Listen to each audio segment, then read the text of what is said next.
Hello, dear students. How are you? I hope you are all fine. Today, in this class, we are going to discuss the new chapter Atoms. In this chapter, 5 marks are going to expect for main examination. Now, before going to start the chapter, you have to know the introduction to atoms. The whole universe is made up of matter and radiation or light. What is the composition of matter? Know that matter consists of molecules. Molecule consists of atom. Atom consists of particles. You know that atom. You know that we cannot see the atom from naked eye because the atom is very small. The size of the atom, the order of 10 to the power of -10 meter. The whole atom is electrically neutral. Electrically neutral. It consists of equal number of positive charge and equal number of negative charge. You know that positive charge, negative charge. The two charges. Equal number of positive and equal number of negative. Know that. The J.J. Thomson in 1897 discovered the fundamental particle electron. Electron is negative charge. In 1898, J.J. Thomson discovered the first atomic model. J.J. Thomson atomic model. Because by using atomic model, we are going to know the structure of the atom. Then you know that also the J.J. Thomson introduced and he measured the E/m of electron. E/m, a specific charge of electron. Atom is electrically neutral. Then he measured the specific charge of electron, J.J. Thomson. Then you take any object. By heating the object, it emits color. The color is due to the characteristics of atom. So every atom emits spectral lines or spectrum. Spectral lines means line spectrum. So all the introduction of atoms. Now we are going to discuss the first atomic model, J.J. Thomson atomic model.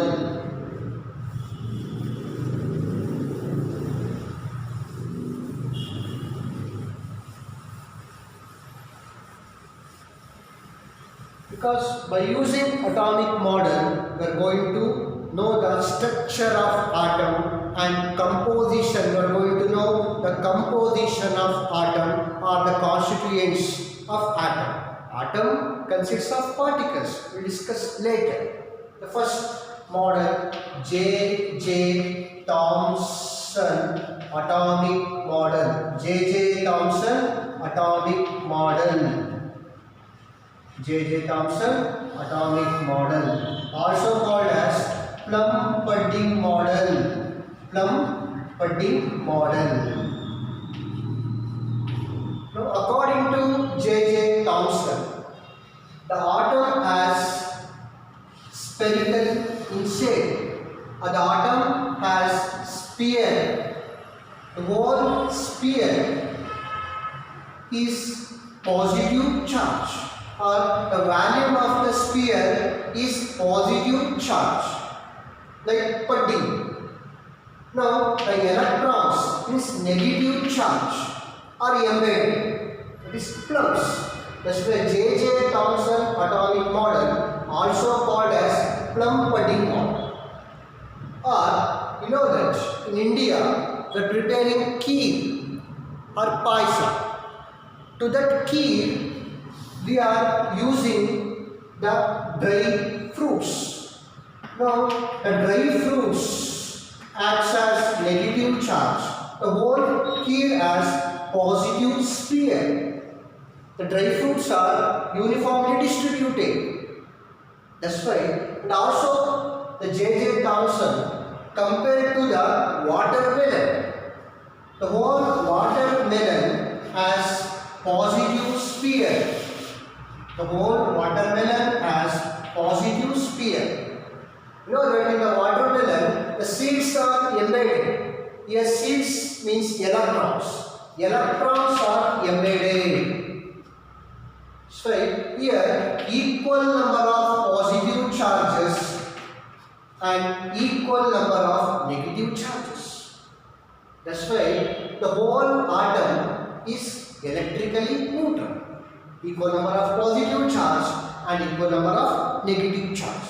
Dear students, look at here. This is the atom. According to J.J. Thomson, this whole atom has positive sphere or positive charged matter. To that, electrons are embedded. Electron is negative charges are embedded. Equal number of positive and equal number of negative. But this model was many drawbacks. This model was discarded because many limitations. By using J.J. Thomson model, we cannot explain the origin of spectrum. I told that every atom emits light as spectral lines. But from this model, we are not going to explain the origin of spectral series or spectral lines. And this model fails to explain the large angle scattering that we are going to do in Rutherford scattering experiment.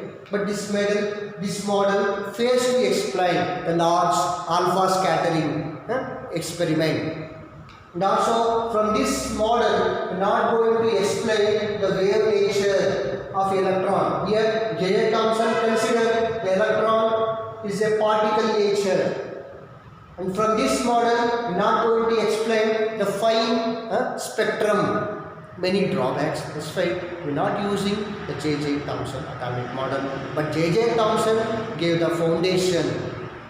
J.J. Thomson model was the first atomic model.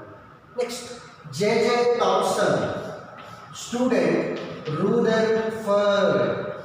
Rutherford was a student of J.J. Thomson. And Geiger and Marston. Geiger and Marston. Geiger and Marston are the students of Rutherford. According to Rutherford, you know that he took the whole atom, you know that the atom has spherical shape. In atom, inside atom, the positive charge is going to come, outside electron is going to come. He gave the new model, we discussed. But you know that Geiger and Marston are the students of Rutherford. They did the experiment, alpha scattering experiment, or Geiger and Marston alpha scattering experiment. Look at here. Rutherford was the student of J.J. Thomson. Geiger and Marston are the students of Rutherford. Now we are going to discuss the very important experiment, Geiger and Marston experiment. Because from this experiment, Rutherford collected the data and they gave the conclusion. And he gave the conclusion that from that conclusion, Rutherford developed the new model, Rutherford's atomic model. Now, Geiger and Marston experiment.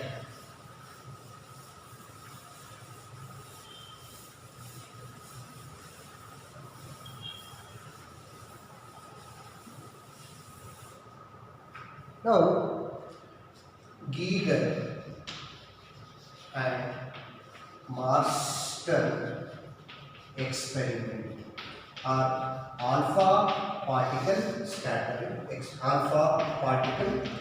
scattering experiment.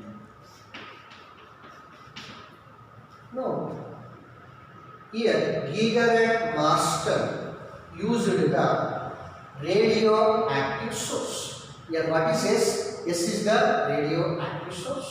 Now I am going to explain the experimental arrangement of Geiger and Marston experiment.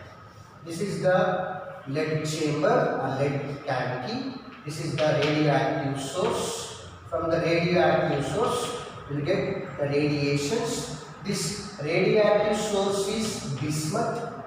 Atomic number 83, mass number is 214. Here they are using the bismuth radioactive source. From the bismuth radioactive source we get alpha radiations, because the alpha radiations consists of alpha particles. Which particles? Alpha particles. What is alpha particle? Alpha particle means helium-24. Alpha particle means helium-24. Atomic number is 2 and mass number is 4. The charge of the alpha particle is plus 2e. The charge of the alpha particle is plus 2e and the mass number is 4. Here they are using the bismuth radioactive source.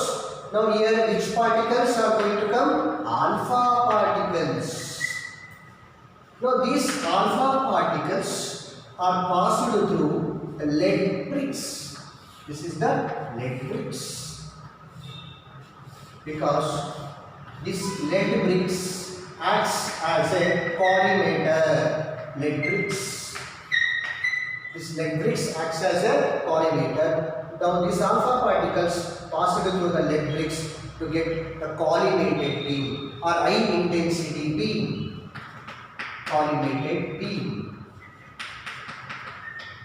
Collimated beam. Now these collimated beam or high intensity alpha particle beam passed through the gold foil. Here I am using the gold foil. This is what? Gold foil. This is a stand to fix the gold foil. This is the gold foil. So they are using the gold foil, and this is the screen. The screen. To the screen, they coated with zinc sulfate. This is what? Zinc sulfate screen. Zinc sulfate screen. To that screen, the detector is attached. Detector means here microscope. Here microscope. This is movable detector. We can rotate to 180 degrees. This is the arrangement to study the Geiger and Marston experiment. Now I am going to discuss how it works.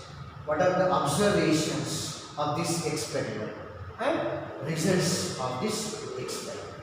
Look at here. This is the bismuth radioactive source, because we are using here alpha particles, because the charge of the alpha particles is plus 2e.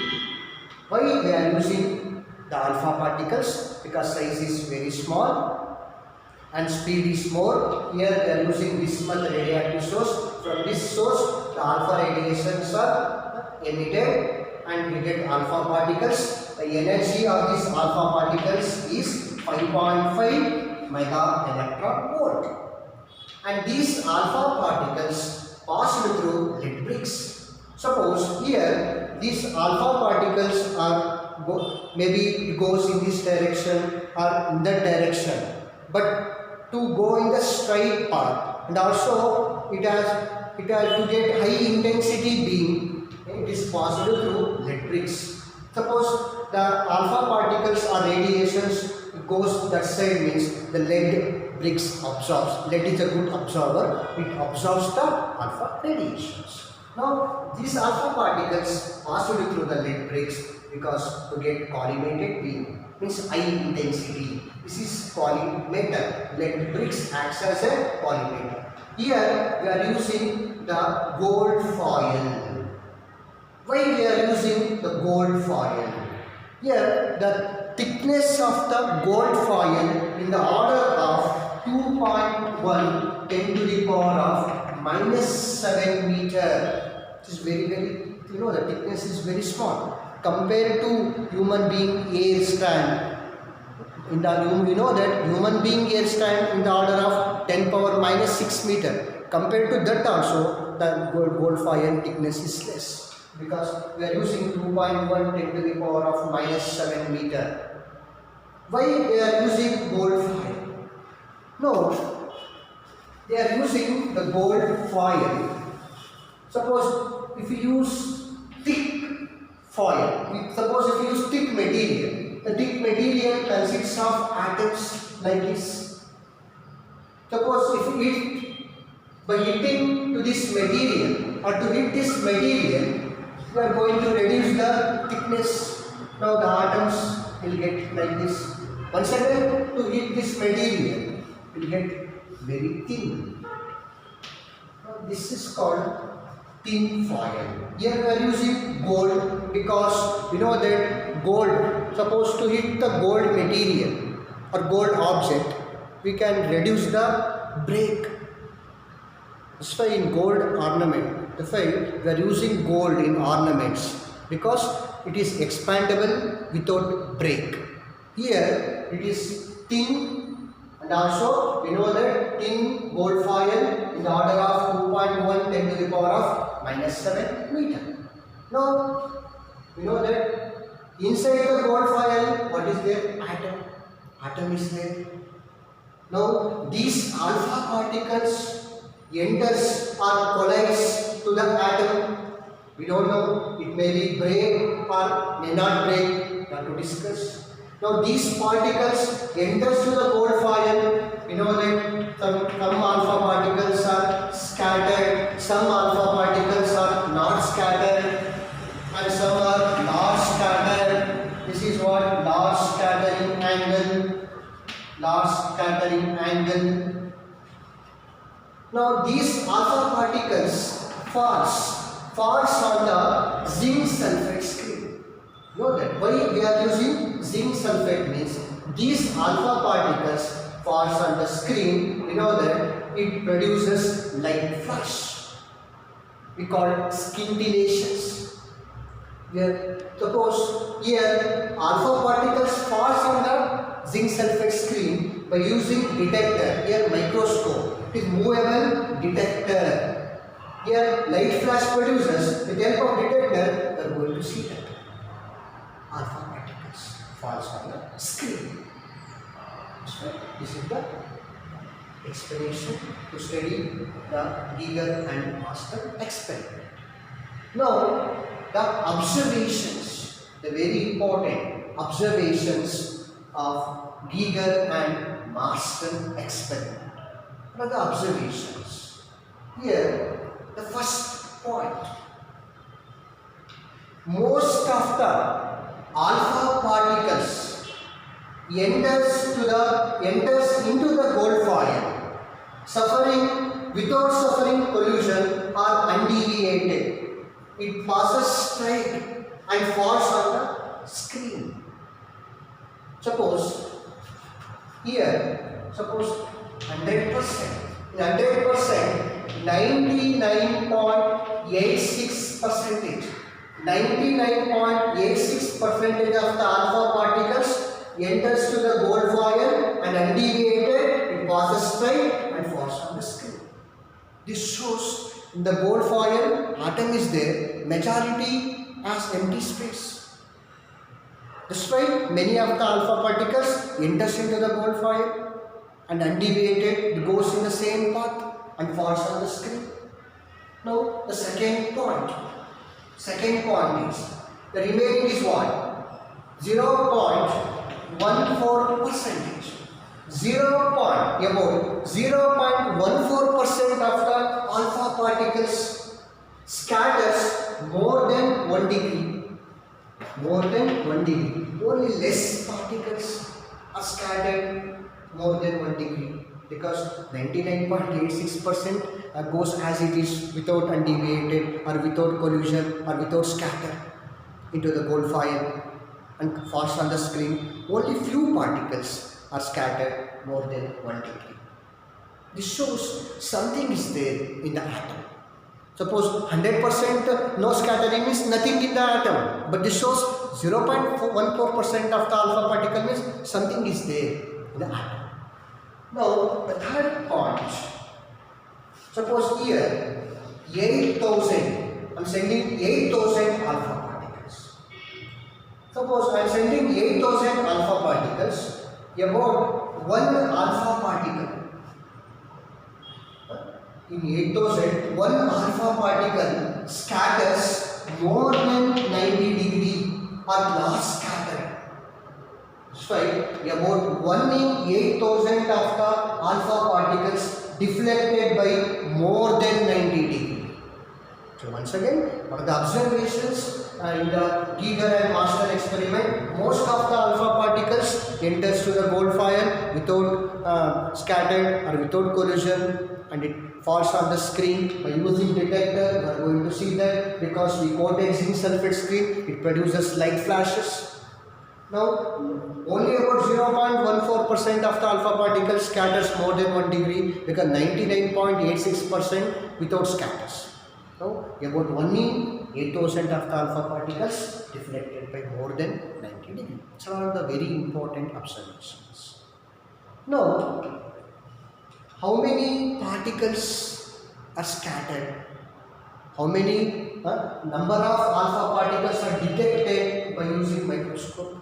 That I am going to show through the graph, the graphical representation.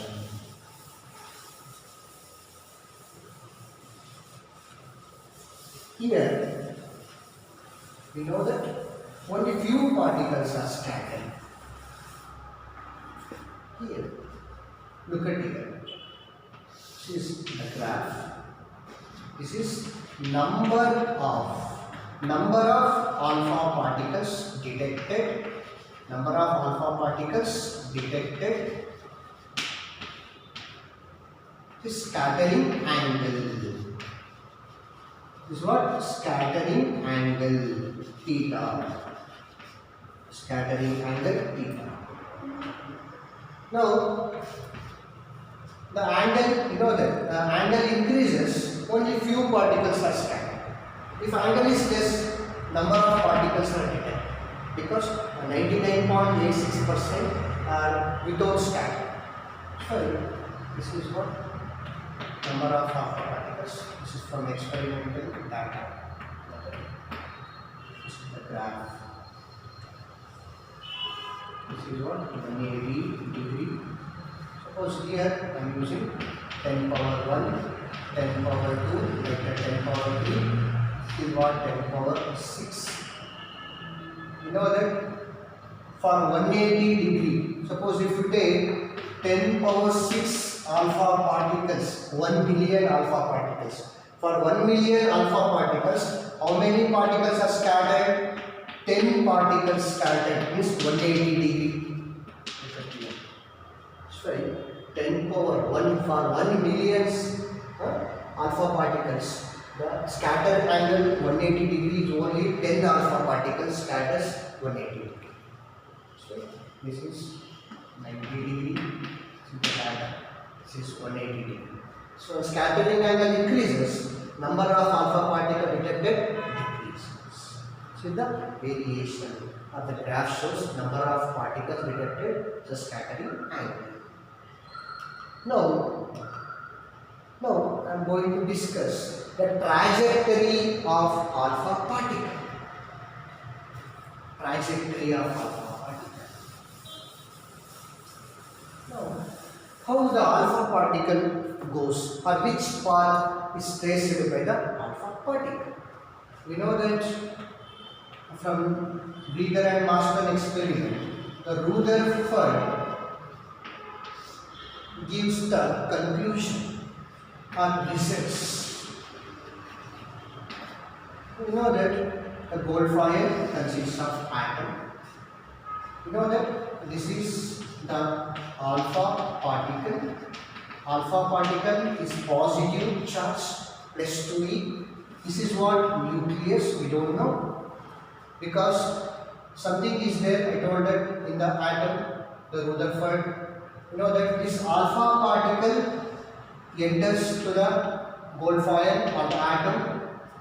So this, you know that this alpha particle returns back, means here something is there in the atom, means 180 degree scattered. 180 degree scattered means it goes and returns in the same path.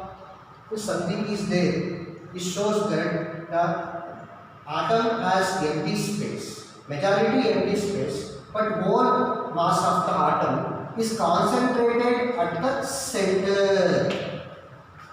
Because repulsion, this alpha particle goes and returns means this alpha particle positive charge means this heavy mass in the atom we call nucleus. That's right. The Rutherford discovered the atomic nucleus. Nucleus has majority mass or heavy mass concentrated at the center is called nucleus. And this alpha particle returns back means this alpha particle is positive charge means this also positive charge. Now the repulsion force, the strong repulsion force between the alpha particle and the nucleus, then only the 180 degree scattered. That's right. The Rutherford discovered the atomic nucleus and he gave the conclusion: majority mass of the atom comes at the center. This is called nucleus, atomic nucleus. Remaining below that empty space. You know that atom is stable. Atom is stable. Equal number of positive. Positive inside means electron outside. Equal number of positive charge. Equal number of negative charge. Now what is the trajectory, the path of the alpha particle? If the alpha particle moves closer to the nucleus, it rebounds, means 180 degree scattered, means little away means, you know that, like this.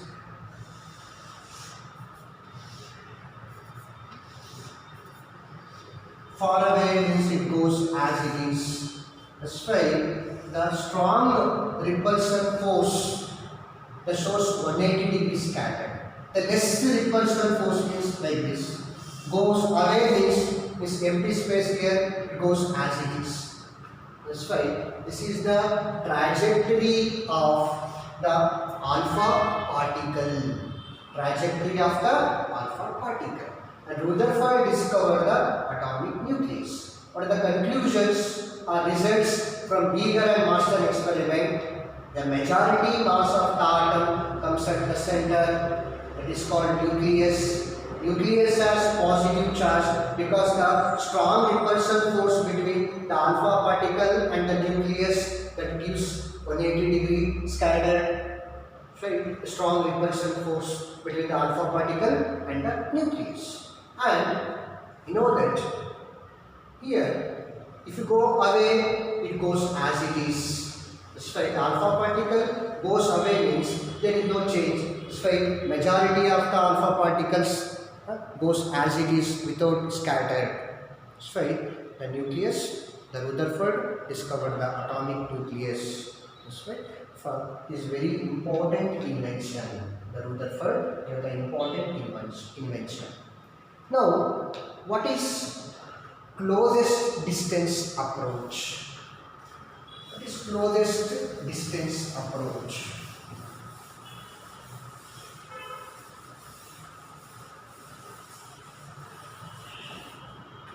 Here, closest distance approach. Closest distance approach. Closest distance approach. Capital D. Here, note that according to Rutherford, the majority mass comes at the center, that is called nucleus. The charge of the nucleus is less Z, positive charge. Note that this is the alpha particle. Alpha particle is what? alpha particle charge is plus 2e. This alpha particle goes get down and it enters, and you know that it enters to the atom, it enters into the atom, you know that at certain distance, you know that it returns in the same path. This alpha particle is moving, means alpha particle has kinetic energy. At particular distance, the kinetic energy becomes 0. Or what is closest distance approach? It is the distance, it is a particular distance at which kinetic energy converts into potential energy. Because loss in kinetic energy is equal to gain in potential energy. This is kinetic energy, this is potential energy. At closest distance approach, kinetic energy of the alpha particle converts into potential energy because there is a strong repulsion between the alpha particle and the nucleus. Now what is kinetic energy of mv square? What is potential energy? There are two charges, you know that, S2e and Ze. The electrostatic potential energy between these two is what? 1 by 4 pi epsilon naught q1 q2. Here q1 is what? 2e plus 2e. q2, what is q2? Ze divided by this distance is what? Capital D. This distance is called closest distance approach. D is called closest distance approach. Now take D to the left hand side. D is equal to 1 by 4 pi epsilon naught. This 2, 4 E into E is square Z. What is Z? Atomic number. Z is what? Atomic number. Divided by m into v square. This is the expression for closest distance approach. Okay. Dear students, in this class we discussed the J.J. Thomson model and Algiger and Marston experiment and distance of closest approach. Thank you.